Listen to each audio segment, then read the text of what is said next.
Welcome back to your latest industry recap. There are developments surrounding grounded aircraft, a fine for 2 international airlines, and some pretty big news over at the Federal Aviation Administration. Firstly, let's begin with Etihad Airways and Ethiopian, who have actually both been jointly fined by the US Department of Transportation following the conclusion of a major investigation into how these 2 airlines operated across a multi-month and in some cases multi-year period. The DOT has stated that Ethiopian Airlines has been fined USD 425,000 for operating flights that carried United Airlines designated code, specific flights. Meanwhile, Etihad Airways has been fined USD 400,000 for operating specific flights that carried the JetBlue designated code. The uproar from the DOT over this is because these flights were operated with the respective airline designated codes I mentioned in regions where the Federal Aviation Administration, or FAA, has essentially banned flights from US operators taking place. As a result, the 2 respective airlines were ordered to cease from future violations, similar to what they were fined for. The process revealed that Ethiopian Airlines more specifically operated several flights carrying the United Airlines code between Ethiopia and Djibouti. However, this was in airspace, of course, the FAA prohibits from US operators, and that's why the concerns first arose. However, while this process is one that's prohibited, much of the uproar to issue a fine doesn't necessarily come from because of what happened. While that is frustrating, it's more of the circumstances around the case. See, the investigation revealed that flights still took place after the OACP issued a letter to Ethiopian Airlines regarding the violation of the written rule initially. Essentially, Ethiopian continued to operate flights using this method after receiving a letter questioning the circumstances. So then it's found that they've violated the conditions without authority from the DOT, even after being told to cease. The investigations into Ethiopian Airlines ran from February 2020 through to December 2022. Meanwhile, over at Etihad Airways, a separate investigation revealed that between August 2022 and September 2022, there were multiple instances where flights operated that were prohibited. Worst still, and very similar to Ethiopian Airlines, the OACP notified Etihad of their conduct, stating it was not allowed in the period mentioned. However, when it was revealed that between January 2023 and April 2023, several flights occurred carrying the JetBlue code, well, obviously this was going to raise eyebrows. Flights being operated in prohibited airspaces between the United Arab Emirates and the United States. Essentially, by doing this, Etihad also violated the conditions of the authority in place. And over to the Chief of the Federal Aviation Administration, Mike Whitaker. He's been a massive talking point on this channel and right throughout the aviation industry in 2024. He was really tasked with not just being the head of the key governing regulator, but overseeing the recovery efforts of Boeing. And he will now resign on the 20th of January 2025, so really in a month. The landmark move comes following an email to agency staff, and it follows the recent signing, believe it or not, of a multi-year contract that would have seen Whitaker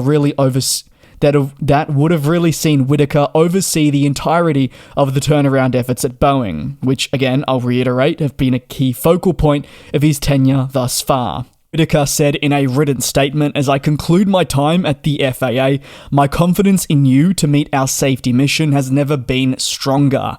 The past year has had its challenges.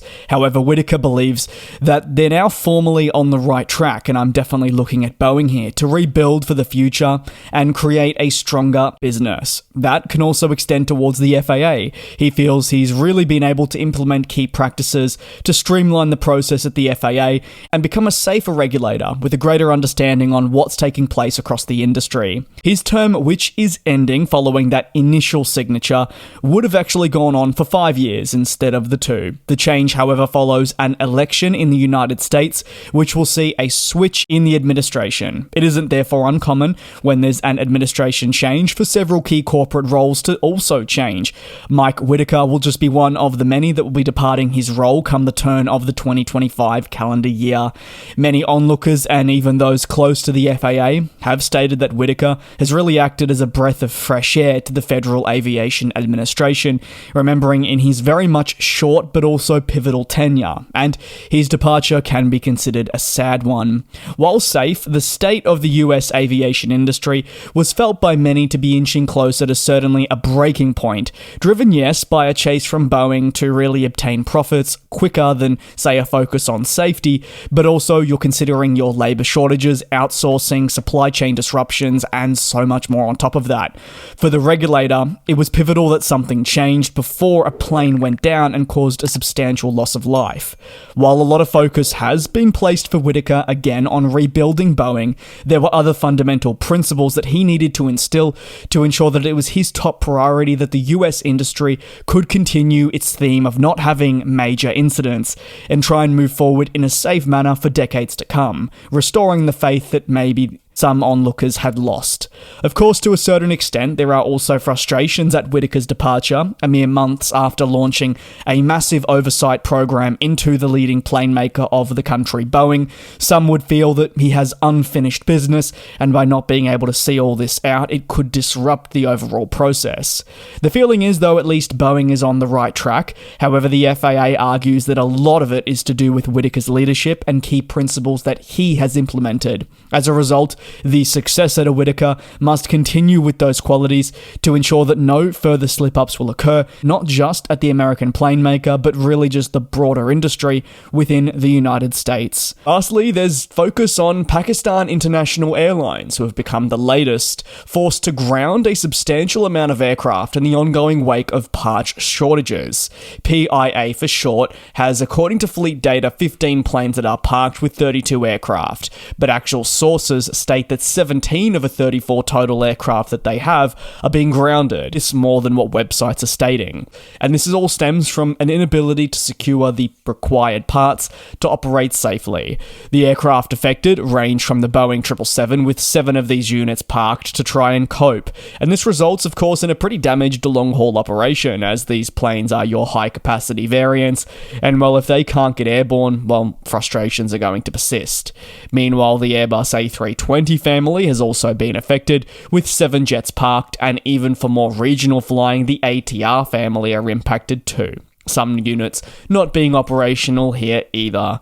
Unfortunately for Pakistan International Airlines, it isn't just engine difficulties that are necessarily impacting their ability to fly specific aircraft like maybe what is being felt across other major international airlines.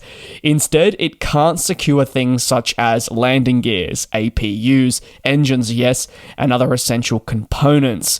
On top of that, it makes it very hard to ensure that an aircraft can genuinely be working in the manner that it should be. PIA states that while there are ongoing supply chain difficulties, and no doubt it is definitely recognizing these, it certainly wouldn't be the first, this isn't their only problem. The shortages are also definitely being driven by really a lack of funds from ministers and more that are being granted for the airline that make them unable to secure the parts they need. Whether it's the resumption of service to key markets or the continued reactivation of aircraft, the financial status of Pakistan International Airlines has been difficult of late, and the groundings obviously are not going to help that. Therefore, the situation remains very different to most airlines that I cover when looking at the supply chain. Several are seeing their fleet grounded because of troubles at engine manufacturers. However, for PIA, it's many different things, and while supply chains are certainly affecting them, there's been a struggle financially, which has lessened their attempts at really rectifying the matter. That'll conclude today's aviation news recap. If you have any thoughts, you're more than welcome to drop them down below in the comments. Thanks a bunch for your support here on the channel. It is greatly appreciated. Please take care, do be safe, have a lovely festive season, and I'll see you tomorrow for your latest industry news.